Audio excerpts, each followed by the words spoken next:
today we're diving into one of my favorite places ever, Savannah, Georgia.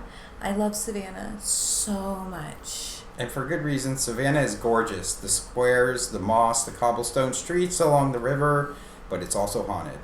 I mean, that's definitely part of the allure, though.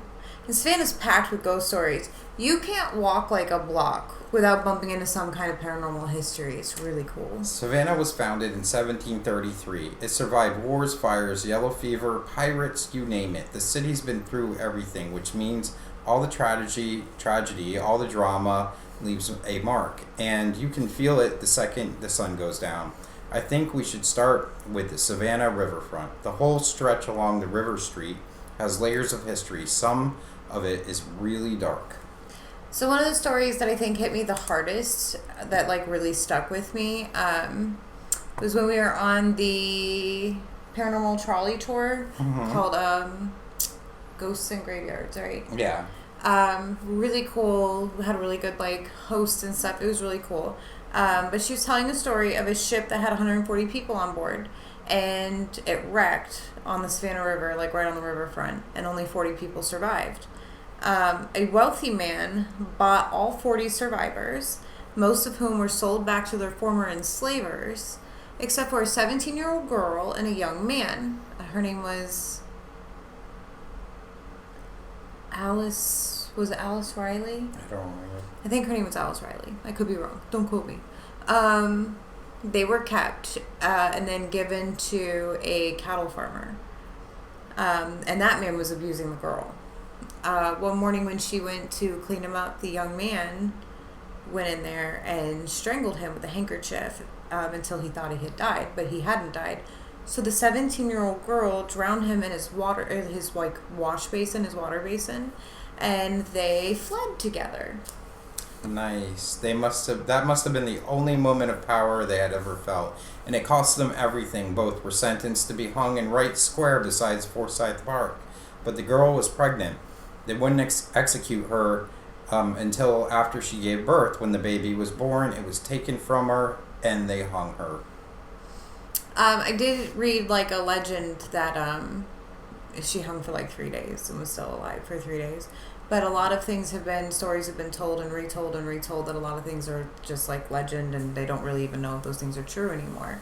But yeah, that's super sad that they took her baby from her, and then but people see her in the park still. Like visitors report seeing her spirit wandering. She usually approaches either pregnant women or women with babies.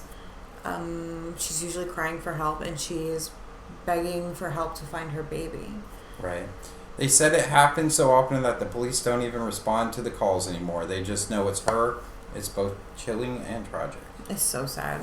It's so sad. Savannah's ghosts aren't just spooky stories. They're echoes of real pain. Another iconic spot is the Bonaventure Cemetery. We went there too. I had no clue going in there how big it actually was until I saw it in person. And it just stretches on forever under mossy oaks. It's so gorgeous. Yeah, we'll post some pictures off of it.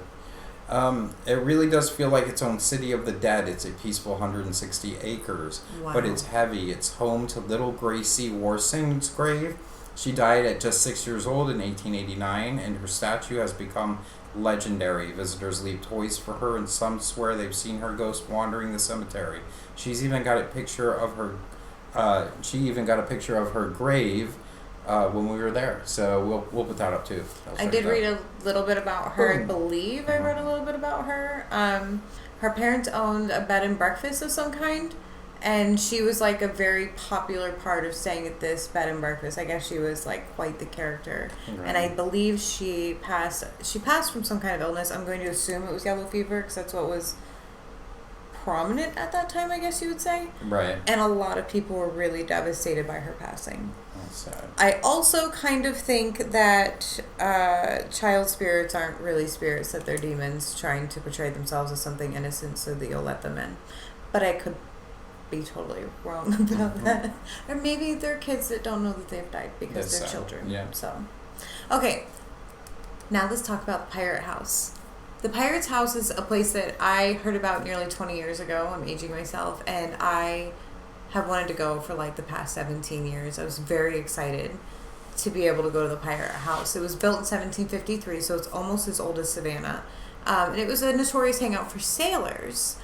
But underneath, there were tunnels leading out to the river, and that's where Shanghaiing happened. Right? Yeah, that's where the pirates, not actually pirates, just like regular businessmen, I guess, would capture sailors. Yeah. If you don't know what Shanghaiing is, it's kidnapping sailors. If a sailor got too drunk, or in some cases was drugged, he may end up dragged through the tunnels by pirates. Not only pirates, but like, the company who owns this. It was pretty much pirates. And they usually went to Shanghai after. Okay. I'm wrong. He would eventually wake up trapped in the middle of the ocean on a ship, usually on its way to Shanghai, China, and forced to work. He would either join the crew or be forced overboard to try to swim back to land. It happened a lot more than people realize. I didn't hear about it happening in the South too much, which is one of the things that piqued my interest about the Pirate's House, because it was in the South. Because usually when you hear about Shanghai tunnels, you're hearing about them like Well, it's like a ship. They don't have enough sailors aboard to go where they're going. So that's the way of getting someone when they're not going to sign up. That's why I don't think it's just pirates. It's like there's a business and they're sending some exports somewhere, and they don't have enough sailors, so they Shanghai someone, I just thought it was crazy though, because you know? would like wake up on a ship in the middle of the ocean, and they'd be like, you can either work for us or we can throw you off the boat and you can try to swim to land. Good luck. Right. And it would take them like 2 years to get home afterward. Right.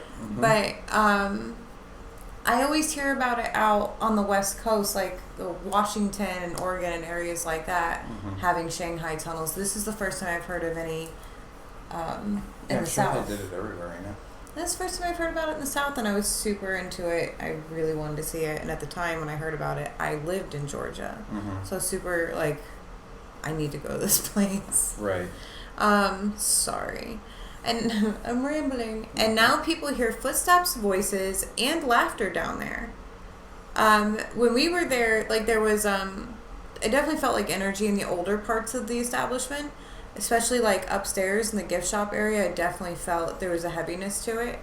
I believe it used to be an inn up there, so that was interesting. And there's a bit of an eerie feeling when you're looking down at the tunnels. They had this plexiglass cutout area where you could see down into one of the tunnels. Yeah, you're eating dinner, it's like the tunnel of death right next to you. Another stop we made was the Andrew Lowe house. The guides told us that Andrew Lowe was especially close to a family that lived and worked in his household. So much so that after his passing, they were allowed to stay for quite some time before his relatives took over. Which is incredibly unusual for the era. And it adds another layer of energy to that house. And when we were upstairs, one bedroom in particular, the back left bedroom, felt exceptionally heavy to me. I don't know if you got that. Yeah, not really. Also, Andrew Lowe was, The walls feel like they're still holding on to those memories. That's what makes it so powerful. The house just isn't haunted by the past. It's full of the past. Absolutely. Go on, what were you saying? No, the woman that founded the Girl Scouts is a relative of Andrew Lowe. I don't remember her first name. I meant to look this up before we started this. But her last name was Lowe also. I cannot remember her name. Right. They had her in like the museum at Georgia. Savannah Museum. Yeah. It's very cool. There's also the Marshall House Hotel, which doubled as a Civil War hospital and a yellow fever hospital, so you know it's all like a lot of death. That's why people still hear soldiers pacing, and panicking, kids running, and faucets turning on by themselves. There's also the Sorrel Weed House. It's dark history, scandal, slavery, suicide, like everything. Paranormal investigators have caught EVPs, shadow figures, and full body apparitions, which would scare the crap out of me.